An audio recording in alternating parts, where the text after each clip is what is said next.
మన కాదంబరి సిల్క్స్ లో flat 50% discount and 25,000 purchase మీద 2 కంచి కాటన్ సారీస్ ఉచితం. నా లైఫ్లో ఐఎమ్ హ్యాపీ. ఇల్లు కట్టుకున్నాను, అవును రీసెంట్గా పెళ్లి చేసుకున్నాను. అదే టాపిక్ అడుగుదాం. పెళ్లి చేసుకున్నాను, ఇంకా వయసు అయిపోతుంది. వయసు మీదకి వస్తున్నప్పుడు మనకంటూ ఇంటికి వెళ్తే ఒక సెటిల్ అంటే ఒకళ్ళు అడిగే వాళ్ళు ఉండాలా, ఒక తోడు అనేది ఉండాలా. లవ్ మ్యారేజా అరేంజ్ ఏంటి నాకు తెలియాలనుంది. అంటే నన్ను ఎప్పటి నుంచి ఇష్టపడుతున్న వ్యక్తి సింపుల్ ఒక రైతు బిడ్డ అనమాట. అంటే వ్యవసాయం, మా తాతలు కూడా రైతు బిడ్డలే, మా తండ్రి కూడా రైతు బిడ్డే. అంటే కొంతమంది పొలిటికల్ ఫ్యామిలీ ఉన్నారు, నా బ్యాక్గ్రౌండ్ ఫ్యామిలీ అంతా మా పెద్దనాన్న బాబాయ్ వాళ్ళు. కానీ ఎట్టి చూసుకున్నా అందరూ రైతులే. ఇప్పుడు మీ ఫ్యామిలీ కూడా రైతులే ఉంటారు, మా ఫ్యామిలీ అందరూ రైతులే. సో నా భర్త కూడా రైతే. ఇష్టపడ్డాడు, నేను ఇష్టపడ్డాను.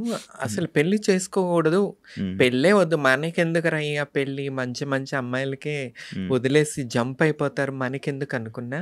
కానీ విధిరాతలో రాసి పెట్టుంది, అయిపోయింది. నార్మల్గా మీ ఇద్దరు లవ్ మ్యారేజ్ లెక్క అయితే లవ్ మ్యారేజ్ లెక్క. ఓకే, ఏమంటుంటాడు ఆయన అంటే ఇప్పుడు లైక్ నాకు ఒక డౌట్.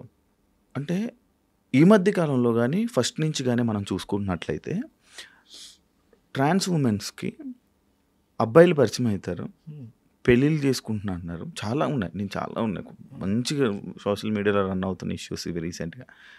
లైక్ ఉన్నన్ని రోజులు ఉండి వాళ్ళు డబ్బులు అయితేనేమి కానీ వాళ్ళనైతేనే కానీ వాడుకొని దాని తర్వాత వాళ్ళని కొట్టడం, చంపేయడం, లేకపోతే ఇలాంటివన్నీ జరుగుతున్నాయి కదా.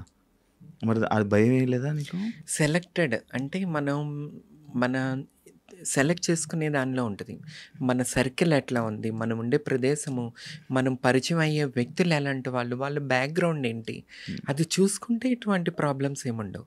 వీళ్ళు ఎక్కడో ఆటో డ్రైవర్స్ అంటే ఆ టైప్ మైండ్ సెట్, వాళ్ళకి వీళ్ళు డబ్బు పెట్టి పోషించటం ఇలాంటివి చేయటం వల్ల జరుగుతుంటుంది.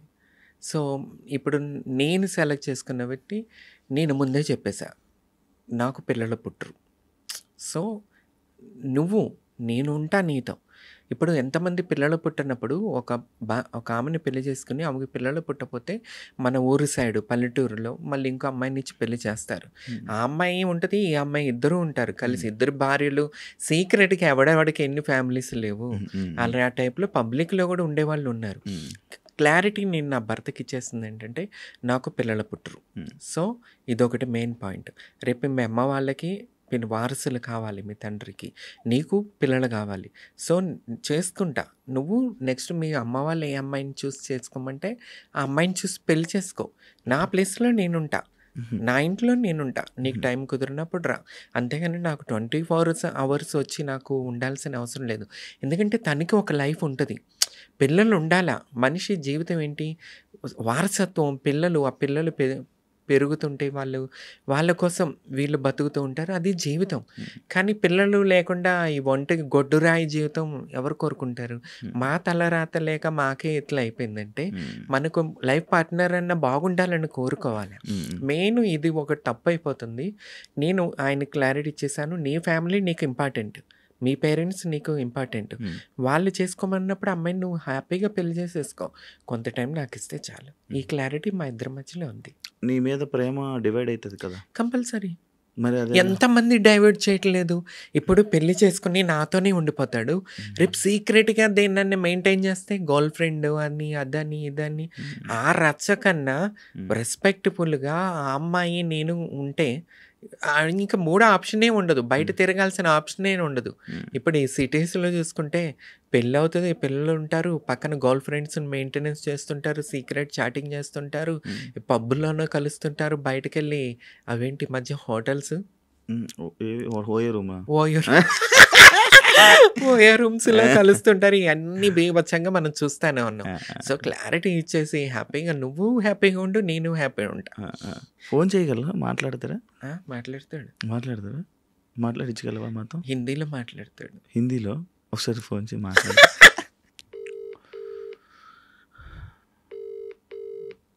हेलो, इंटरव्यू में है, लाउड स्पीकर चालू है, ये रिकॉर्डिंग होती है. आपसे बात करना चाहता है एंकर शिवा. ఆ. Okay. Hello, hi bro. Hi, నమస్తే. నమస్తే. తెలుగు వచ్చా, మీకు అర్థమవుతుందా? No no, Hindi no, no. Hindi Hindi, Marathi, Kannada. अच्छा अच्छा, Hindi Marathi Kannada, okay okay. Bro आपको क्या पसंद है तमन्ना में? उनमें हाँ? वो तो नीचे से ऊपर तक पसंद है मुझे. मतलब क्या है? కింద నుండి పై దాకా నేనంటే ఇష్టం ఇష్టం. అంట. ఇంకా కొన్ని విషయాలు లైక్ నీ గురించి కొన్ని ఒక 4 మాటలు చెప్పాలంటే ఏం చెప్తారు? मेरा बारे में 4 बात में बोलना है बोले तो 4 बात बोलना बोले तो क्या बोलेंगे आप? क्या बोलेंगे? हम्म। क्या बोलूंगा मैं? क्या कुछ है? सोच नहीं पा रहा हूँ, ऐसे आ नहीं रहा है डायरेक्टली मुझे कुछ भी. क्या लगती हो, कैसे लगती हो? अच्छी लगती हो, हम्म। अच्छी हो, मुझे सपोर्ट करती हो, हम्म। मेरे लिए मतलब सपोर्ट सिस्टम जैसे हो.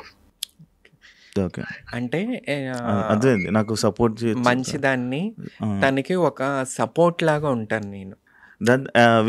Wish you happy married life. Thanks bro. Thank you. పెళ్లి చేసుకోవడానికి రీజన్? मुझसे शादी करने के लिए रीजन क्या है? रीजन हम्म। रीजन तो एक ही था. क्या क्या? था? मतलब जब हम मिले थे दोनों, तब लोग क्या सोचेंगे, लोग क्या बोलेंगे, ऐसे हम रिलेशन में रहेंगे तो सिटी नहीं है जो हम लिविंग में रहेंगे. इसलिए डायरेक्टली शादी कर ली. मतलब किसी का कुछ सुनना नहीं है, किसी को कुछ बोलना भी नहीं है हमें. Okay. Okay, done done. Thank you so much.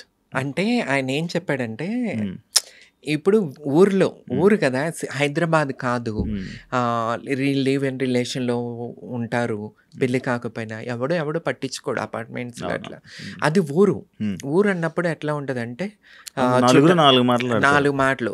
ఇప్పుడు నా ఇంటికి ఆయన వచ్చి వెళ్తున్నప్పుడు ఏంటిది, తన్ని గుర్తు, ఆ ఊరు అతని, నేను అక్కడ ఉంటా, తప్పుగా మాట్లాడుకుంటారు రిలేషన్ గురించి అని చెప్పి, ఆయన నాకు గౌరవం కల్పించాలి ఊరిలో, అందరూ నాకు గౌరవం ఇవ్వాలని చెప్పి ఆయన పెళ్లి చేసుకోవటం. అంటే నాకు గౌరవం కల్పించాలి, తప్పుగా మాట్లాడుకోకూడదని ఒక్క రీజన్ వల్ల నన్ను పెళ్లి చేసుకున్నానని ఆయన చెప్పాడు అనమాట. అదే అదే నాకు అర్థం, జనాల కోసం సో ఎక్స్ప్లెయిన్ స్వీట్ చేశారు. కదా. అవునవును సార్. నా గౌరవం గురించి ఆలోచిస్తాడు. మీ ఇద్దరికి పొసెసివ్లు గొడవలు ఉంటాయా? నేను రాక్షసుని కదా, కంపల్సరీ. నేనే, ఆయన పాపం కూల్గా ఓకే ఓకే ఓకే కూల్ అనుకుంటూ ఉంటాడు.